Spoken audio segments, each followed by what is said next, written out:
Olá, sejam todos muito bem-vindos ao Terra das Oportunidades, o podcast que te leva informações, curiosidades da nossa terra e as oportunidades que o Ceará oferece para investimentos e empreendedores. Eu sou Joana Cruz e se você é novo por aqui, nós estamos todos os domingos na TVC e às segundas na Rádio Ceará FM. Às quartas, o programa também é exibido na TV Terra do Sol. Estamos no YouTube e no Spotify, se inscreve lá e segue a gente no Instagram. No programa de hoje, eu recebo aqui no estúdio um convidado especial, um cearense importante, pessoa influente, uma das 500 personalidades mais influentes da América Latina, segundo a lista da Bloomberg de 2022.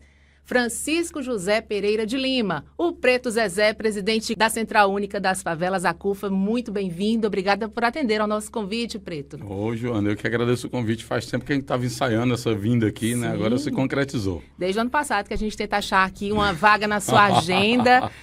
Antes de mais nada, eu queria entender como é que está a tua vida. Você está morando em São Paulo? Deixou o Ceará? Eu estava morando em São Paulo para conduzir o processo da pandemia junto com o Celso Ataíde.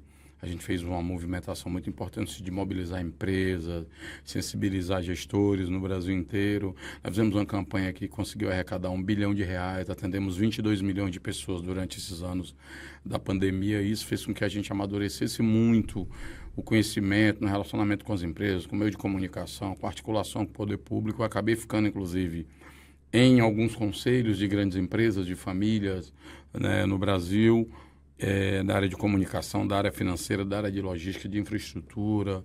Então, trabalhando na parte de estratégia e tudo. E amadurecemos muito nesses 4 anos, do ponto de vista de qualidade de gestão, de compreensão desse mundo do mercado, da gestão pública.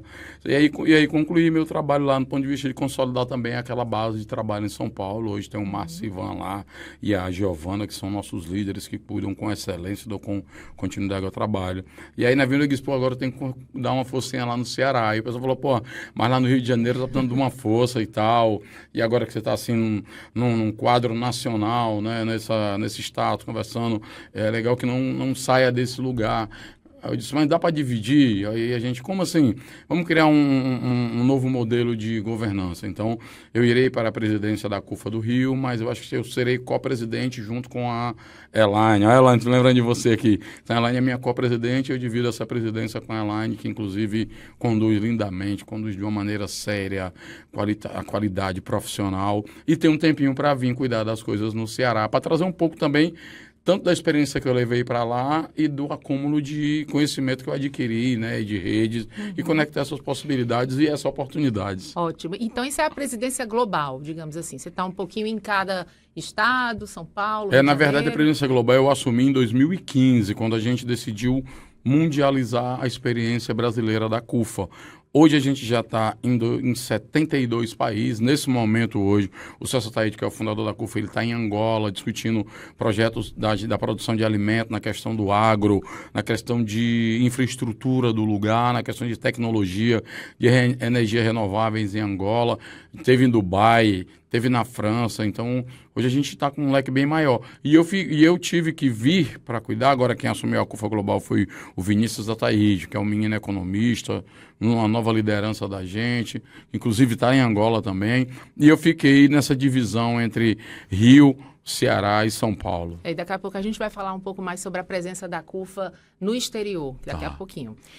Mas você não deixa de ser um empreendedor, né, Preto? Você também é um produtor artístico, produtor musical, escritor, tem livros aí.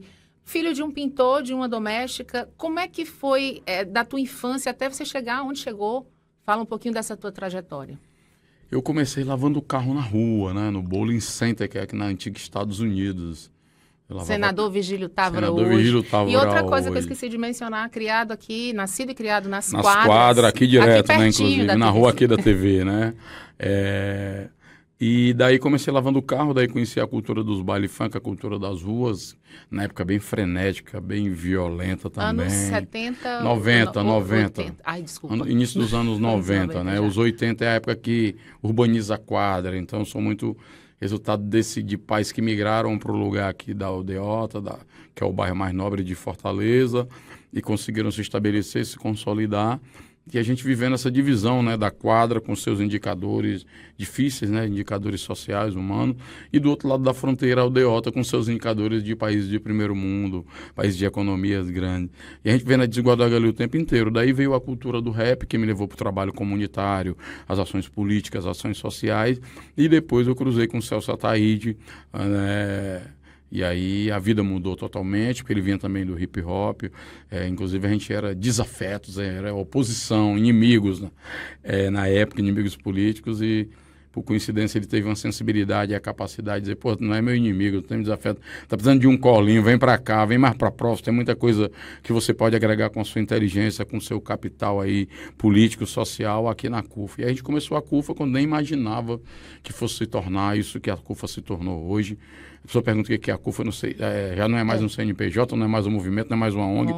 Mas, essencialmente, eu acho que a CUFA é um sentimento de transformar pessoas que nem eu, que estavam ali na invisibilidade, que mudam e, a partir dessa mudança individual, mudam o seu território e trazem uma perspectiva nova de que essas pessoas e esses territórios, as favelas, elas não são carentes, como sempre se retrata, elas são muito potentes. A CUFA está em todos os estados brasileiros? Sim, mais de 5 mil favelas. Devido ao processo da pandemia, a gente estava ali em 820. Hoje cresceu para 5 mil favelas, com base em todos os estados, nas capitais, nas cidades, na região metropolitana. Hoje o líder da CUFA, ele está ali dialogando com empresas, ele tem o telefone do governador, do prefeito, ele interage com o presidente da Câmara, o presidente da Assembleia, o presidente da Federação de Indústrias, e é essa formação que a gente queria, uma escola permanente de formar líderes para mudar processos que as pessoas vivem. Nós não acreditamos em mudança se as pessoas estão passando pelo desafio, elas não forem protagonistas dessa mudança. Então, de forma prática, para explicar para quem está nos assistindo, nos ouvindo, a CUFA está lá presente nesses territórios, levando oportunidade. Que tipo de serviço, de oportunidades vocês têm para esses moradores? São cursos, capacitações? Como a gente definiu que a CUFA ela não teria uma receita única para todos, mas que a gente incorporaria os saberes de cada lugar, as experiências de cada lugar e manteria linhas gerais, cada CUFA vai tendo uma dinâmica, uma pegada mais forte. Hoje, por exemplo, diferente. Você tem uma capacidade de gestar e democratizar políticas públicas com o Júnior no Rio Grande do Sul, que é um negócio para dar aula para todas as CUFAs. E como nós somos, cada CUFA é autônoma, ela se liga por conexão e por troca de conhecimento e por uma rede extremamente generosa na sua colaboração. Então, o que o Júnior está fazendo no Rio Grande do Sul está inspirando o Pará, mas também está inspirando a Alzira no Amapá, que está articulando os empreendedores, mas está articulando o Márcio na Bahia, que fez um puta trabalho na articulação na pandemia, que está trabalhando com o Bruno lá no Distrito Federal, na maior favela do Brasil, que é o Sol Nascente, que está com a Kaline, que é uma presidenta vinda lá da Paraíba, né? E que está dando um show também, e é o tempo todo isso, né? Como é que a gente democratiza quem está mais forte, como é que democratiza visibilidade, poder e descentraliza para que aquela estrutura autônoma, ou seja, se eu sair da CUFA, eu levo tudo que eu conquistei trabalhando na CUFA, porque não é uma instituição que deve uma taxa a alguém ou que tem um dono só. É um trabalho que começou pelo Celso e democratizou para formar milhões de lideranças no Brasil inteiro. Francisco José virou Preto Zezé desde quando? E por que essa mudança? Foi uma coisa que me incomodou numa época, muitos anos atrás, quando eu li uma matéria em que diziam que não tinham negros em Fortaleza, no Ceará. E te incomodou isso? Me incomodou no sentido, então nós somos o quê, né? Aí já tinha um rap ali batendo com esse discurso racial que a gente não via na escola. Na escola a imagem que a gente tinha sobre questão racial, preto, era uma pessoa amarrada e sendo chicotada. Então ninguém queria parecer com aquilo. Então a gente fugia daquilo. Né, ainda. A gente era marrom bombom, era moreno. E a violência era muito grande nas favelas, porque um moleque que não era preto, ele chamava a gente de macaco. E a gente... Se a gente desse uma pedrada nele, ainda não correspondia à dor que a gente sentia. Só que a gente não conseguia configurar isso como racismo, como uma violência racial. Mas a gente sentia isso. A escola, inclusive, era um ambiente mais violento para essas questões, né? O bullying estava muito presente. Depois virou o bullying. Mas essa violência racial sempre perseguiu. Eu disse, cara, eu tenho que encontrar um jeito de dizer que não é verdade. Aí comecei a colocar Preto Zezé. Era legal que as pessoas ligavam para mim, atrás do Zezé, aí se chamava de Pedro, eu disse, não, é preto Zezé. A pessoa, é preto, gato preto. Não queria dizer isso, porque a pessoa já carrega o estigma, e a ideia era transformar esse estigma em carisma e fazer com que isso se tornasse nome próprio. Naturalizar, né? E, ao mesmo tempo, às vezes, aplicar também um constrangimento pedagógico nas pessoas, porque elas pensam que a escravidão, ela criou no imaginário brasileiro, de todos pretos e brancos, uma ideia de um lugar específico, subalterno para a pessoa preta. Mesmo que ela tenha dinheiro, a pessoa vai olhar e achar que ela é sempre uma pessoa que está ali para servir, independente do quanto de dinheiro que ela tenha. E esses casos nós temos vários. E eu estou até escrevendo, inclusive, um livro chamado Constrangimento Pedagógico, que são essas experiências em que as pessoas me confundem sempre. Nunca com o dono da TV, mas sempre com alguém que trabalha na TV. Nunca com o sócio de uma empresa num prédio bonito na Faria Lima, né? Mas sempre o segurança ou o entregador de algum produto. Ou se eu estou numa fila de um restaurante, o cara vem e entrega o papel do valet para me pegar o carro dele. Nunca eu tenho um carro, às vezes, melhor do que o do cara. Era isso que eu ia perguntar. Quais foram as situações que você já vivenciou o racismo? Então, muitas, né? E é muito do racismo de tipo brasileiro, Joana. O que é de tipo brasileiro? Nos Estados Unidos existiu o Jim Crow, que era uma legislação que definia banheiros para branco, banheiros para pretos. Hotéis para branco, hotéis para preto. No apartheid, houve um processo mais violento de apropriação de terras, de banco, de setor econômico, por uma lei estabelecida também que segregava pretos e brancos. No Brasil, você não teve uma coisa declarada dessa maneira. O que você teve? Você teve a escravidão, que pegou contingentes. O Brasil foi o maior país que traficou, né, negros da África para o Brasil. É tanto que nós temos no Brasil a Bahia, que é o segundo contingente maior de população negra fora da África. Você teve depois o despejo disso, e aí você conta quantos anos. O país tem 525 anos, nós tivemos 388 anos, ou seja, quase 400 anos, quase 80% da existência de um país continental como o Brasil, baseado em escravidão. Então, isso ainda está no nosso DNA, está na nossa história, está na constituição da organização econômica da sociedade, na forma que divide o poder econômico, a comunicação, a publicidade, mesmo, né? A terra, o dinheiro, os bancos, o sistema financeiro. Então, acaba que essas estruturas continuam sendo mantidas, mesmo a abolição tendo acontecido. Então, ela aconteceu pela metade, ela falta se estender. E aí, o que acontece? As situações nada mais são do que o reflexo de quando eu cruzo a linha que é estabelecida para me permanecer como uma pessoa subalterna e digo, não, eu sou uma pessoa protagonista também de mudança, sou uma pessoa capaz de fazer essas questões, eu posso sim ocupar esses espaços, mas eu também não ocupo como uma pessoa preta, por exemplo, nos conselhos de empresa que eu participo, eu não estou lá porque eu sou o preto Zezé, a pessoa aqui é o lugar do preto, aqui é o lugar da favela. Uhum. Eu estou na estratégia, estou na economia, de como a gente divide aqui, estrutura uma campanha de marketing que dialoga com esse público. Eu estou aqui discutindo como se gerou receita, porque nós incluímos mais pessoas negras, então o dinheiro da receita tem que vir para cá para a gente incluir mais, não só a figura do marketing, mas no RH, mas no jornalismo, mas na direção econômica, no training, e por aí vai, para a gente produzir uma sociedade em que a gente tem a diversidade como uma coisa natural, mas que a diversidade ela não seja reprodutora dessa lógica que produz escala de hierarquia e de desigualdades. E como é que, na sua visão, se combate isso? Se combate esse racismo estrutural mesmo? Primeiro, mexendo na estrutura. Então, nós temos que garantir mudanças institucionais. Eu falo sempre, por exemplo, nós estamos chegando agora na época eleitoral. O discurso dos políticos, de direita à esquerda, serão de valorização da mulher, do negro, do jovem. Aí esses políticos são eleitos de todas as posições, tá? E aí você vê que estrutura institucional é garantida, né, para esses grupos. E mais, nessas estruturas existe um orçamento que você, de governo, você já acompanhou. Não há orçamento, não há política pública. Então, esses grupos que são o elemento que compõe o discurso emocionado dos políticos na campanha, ao serem eleitos, esses elementos ocupam posições decorativas. E não tem dinheiro, não tem orçamento. Né? Então ele serviu mais para decorar. Então eu tenho combatido um pouco isso e sugerido, inclusive, que isso, inclusive, diminui a imagem de crença no Estado, de crença na política, de crença de que a política é uma saída boa. Por isso tem tanto contingente de pessoas que são contra a justiça, contra os meios de comunicação, contra a política. Rebeldes. E eles vão indo para o extremo de que nada presta, porque a gente não está conseguindo a credibilidade, encontrar um encontro entre o discurso e a prática.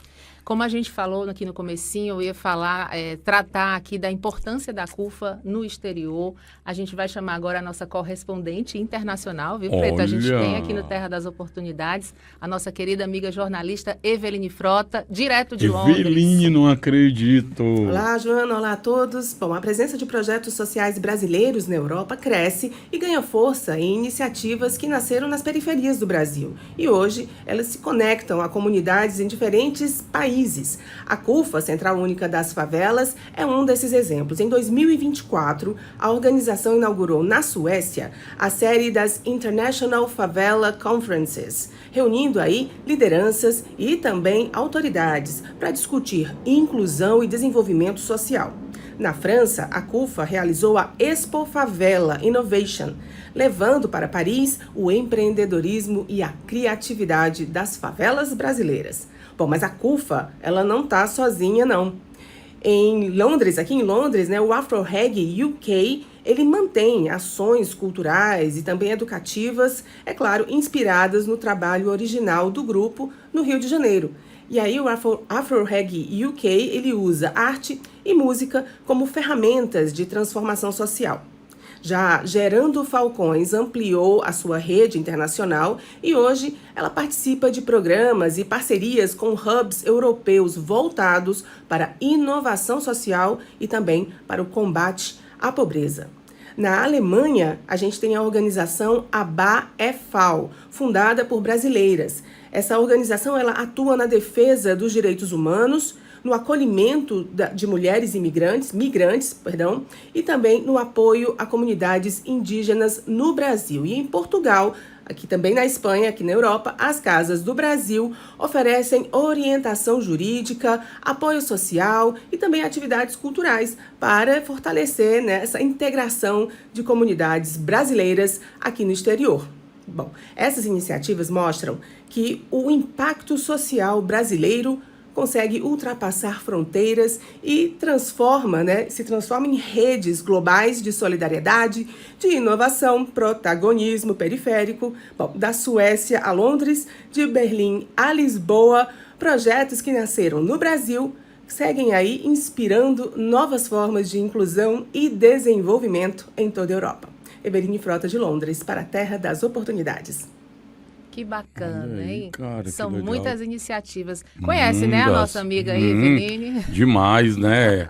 Fez muito sucesso aqui. Nossa, que bom estar lá em Londres. Eu vou em Londres, lá num evento que vai ter, eu quero encontrar com ela, viu, Eveline? Quero encontrar contigo aí, dar uma voltinha. Ela já falou desse encontro. Então, todas essas iniciativas aí, mundo afora, você fica orgulhoso de ver isso tudo dando certo? Demais, né? Porque quando a gente começou esse trabalho, Joana, era... ser da CUFA era associado a ser do crime, e a gente sofreu processos, perseguições sobre isso. Eu acho que a gente quebrou essa barreira, né, muito. Existe uma resistência aqui ou ali, mas acho que a gente superou essa página. Mas o que é interessante é quando a gente fez o nosso encontro, que eu assumi a CUFA Global em 2015, uma das decisões, porque assim, a gente tinha uma decisão para tomar. A gente conseguiu ir em alguns países vizinhos do Brasil, porque aí começou a chegar a demanda que queria ser CUFA na Nigéria, lá em Angola, lá em Estocolmo. Falei, cara, como é que nós vamos fazer isso? Não somos dono de empresa aérea, nem temos patrocínio ainda. Aí a gente resolveu, o Celso conseguiu organizar uma semana global da CUFA em Nova York, na sede da ONU.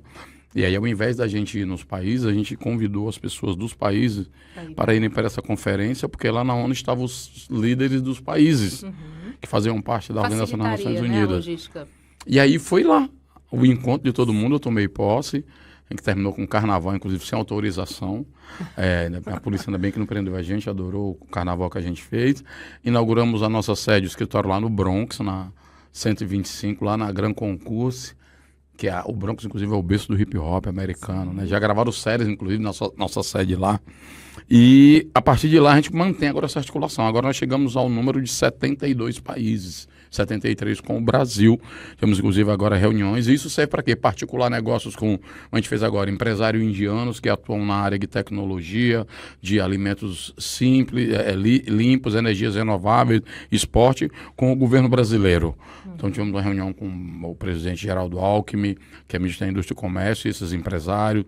Conectamos isso, experiências que vão acontecer aqui e lá. E o mais interessante, nenhum país quis mudar o nome favela. Eles aceitaram você entrar em cada favelas para até uma gratidão e reconhecimento da criação da inventividade brasileira. Eu achei legal então, isso. A palavra deve vir com vários sons diferentes. É porque tem gueto, tem vila, tem poblação, tem todo tipo, né? Mas é favela. Que você vai encontrando, mas são favelas. Que massa. Agora, Preto, muito se fala do impacto econômico que as favelas geram. Eu tinha aqui um dado de 300 bilhões de reais por ano. É isso tudo mesmo? Da pesquisa. E o que é mais interessante, ontem eu tive com o presidente do BNB, Wagner, está falando para ele de como a economia, né, no jeito que está hoje, ela se organizou de uma maneira em que, por exemplo, para você ter ideia, uma menina hoje numa favela tem 5, 6 cartões de bandeira diferentes. Cada um tem entre 5 e 8 mil reais. Ela é um banco de 150 mil reais. Que ela bota uma maquininha, faz um Pix aqui, paga. E a inadimplência é zero, porque as pessoas pobres pagam o negócio. O cara tá ali, tá com dinheiro, precisa de mais 40 para inteirar o gás, chega lá e pá.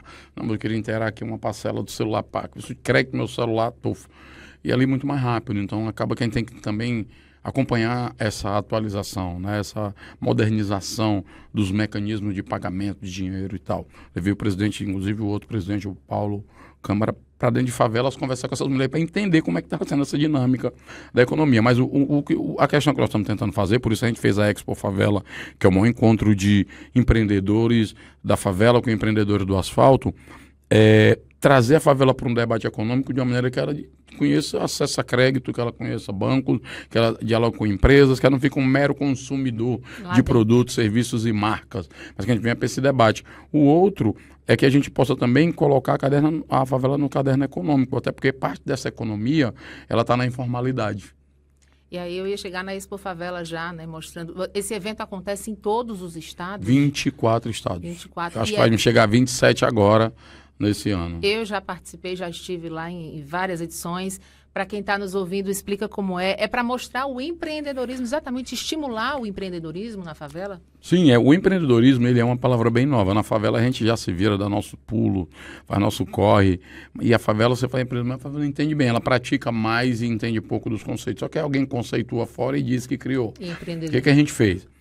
Começou a fazer isso para que a favela tenha um letramento, digamos assim, da economia, de como funciona isso. Plugou, então, no nosso evento eu tenho o Luciano Huck, que é o maior apresentador de TV do Brasil, mas eu tenho o Condizila, que veio da Baixada Santista, que ele é o nosso Luciano Huck. Sim. Né? Então, eu tenho a Luísa Trajano, mas tem uma tia que tem uma rede de comércio também no varejo.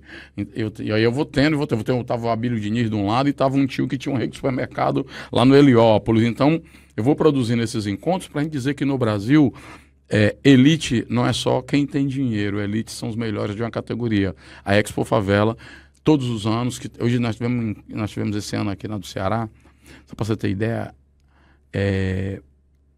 o recorde, né? A nossa página ainda tem geralmente 3 milhões de acessos. Esse ano teve 10 milhões. É muita gente. E você teve renovação de 80% dos inscritos. A gente tem um trabalho de entre 20 mil inscritos. A gente escolher 100. É difícil, hein? Cortar. Pra caramba. E aí o que a gente vê? Que elite muda o conceito, que elite são os melhores de uma categoria. Então não conseguimos encontrar os melhores dessas categorias. Cita aí alguns exemplos de negócios que saíram da Expo Favela ou foram mostrados pela Expo Favela. Os finalistas, por exemplo, agora do Ceará, teve um menino que criou uma marca de roupa, Guilherme, Fortal. As roupas que mudam de cor, que mudam de desenho. E é uma cor de identidade com... Quando ele chegou em São Paulo, ele já fez conexão com outras pessoas que tinham marca de roupa. Né? E ele foi finalista, inclusive. Ele participou do reality, que a gente faz um reality com os finalistas, que é no É de Casa, ele foi lá no reality e tal. E o que acontece? Você tem hoje, agora encontrei um menino que ele faz perfume, sabonete, produtos de limpeza com fragrâncias do Ceará. Então ele pega o cheiro da praia. Isso é muito legal. O cheiro da serra. E traz uma memória afetiva. Entendeu? Fora, cara, eu achei isso. Achei um arrepio, lembrei dele agora. É muito legal. E tem muito essa pegada também de negócios sustentáveis. Sim. Vocês estão incentivando bem isso? Muito. Muita gente vai no robô de isopor, de papelão. E tem planos para fazer Expo Favela também lá no exterior? Já teve na França lá. A Eveline, inclusive, falou agora. E é legal que lá tinham pessoas que estavam criando também, estavam empreendendo, mas não sabia a dinâmica de organizar um negócio, receita e despesa, onde é que é o seu dinheiro, onde é que é o dinheiro da empresa, onde é que eu acesso esse dinheiro, como é que eu construo uma linguagem que toque o dinheiro, porque o dinheiro está lá, mas é porque geralmente o dinheiro que está preso, ele tem uma linguagem para o dinheiro sair. Você tem que se adaptar a um edital, a um projeto, a uma apresentação, um termo de cooperação. Eu digo isso porque, assim, durante a pandemia, a gente teve que descobrir que era um compliance, porque havia um contrato desse tamanho, que tinha um conselho, transparência, como é que eu ia construir, por exemplo, a Biliniz, a ANECA, Setúbal, do Itaú, a gente chamava, vocês não vão só doar, vocês vão compor o conselho para saber quanto entrou, o que foi comprado, para quem chegou e o impacto que gerou. Então, essa cadeia completa, porque esse negócio de doação é muito assim, a sua credibilidade está na sua capacidade de transformar aquela doação numa entrega real para quem mais precisa, que era a demanda que vinha para a CUFA. Mas ela está principalmente no acompanhamento de quem doa para saber, saiu do seu bolso, foi parar aqui, ó. É muito bom ter gente de todos os níveis no processo, sabendo todo o processo. Sim. Agora faz algum tempo que a gente te vê aos domingos, né, lá no Domingão, com o Luciano Huck. Como é que surgiu esse convite? A gente já é parceiro da Globo há, acho que uns 20 anos, né, em várias coisas, porque a gente acha que é importante trazer essa visibilidade positiva para as favelas e com o alcance que a Globo tem é importante. E a Globo também vê nessa nossa capacidade de articular território, de articular os lugares, ela também vê uma possibilidade da gente produzir conteúdo, aumentar a capilaridade e, ao mesmo tempo, aumentar também a visibilidade, que é o grande trunfo da Rede Globo, que a audiência é isso, que é o seu negócio, né? Televisão. E aí eu tô ali num bastidor fazendo projetos e tal e tal. Dado momento, o Luciano Huck me convida e disse assim, cara, eu acho que eu já trabalho muito tempo com o Luciano Huck, fazendo ações, mobilizações, participando de seminários e tal. Ele disse, cara, tá na hora de tu falar essas coisas, as pessoas precisam te ouvir nesse lugar. E eu fiquei assim, porra, porque é 80 milhões de pessoas, 70 milhões de pessoas te vendo num domingo, porra, como é que eu vou fazer isso ser interessante para as pessoas ouvirem? E aí foi legal, assim, a participação, aí tô lá eu, dona Dé, eu aqui, lembrando de você, viu? O Ed Gama, a lindona da Lívia Andrade, e conviver com outras pessoas ali e poder fazer do entretenimento no dia de domingo, que as pessoas querem estar sentadas, querem rir, do cara que caiu da ponte, não sei o quê. Você, dentro daquele entretenimento, em algum momento, você trazer também reflexões e fazer com que o entretenimento conduza mudança de valores, conduzir causas, e eu acho isso muito legal. E não teria lugar melhor, estou muito feliz lá. Tá muito bacana. Tá muito, eu estou adorando. Parabéns, viu, Preto?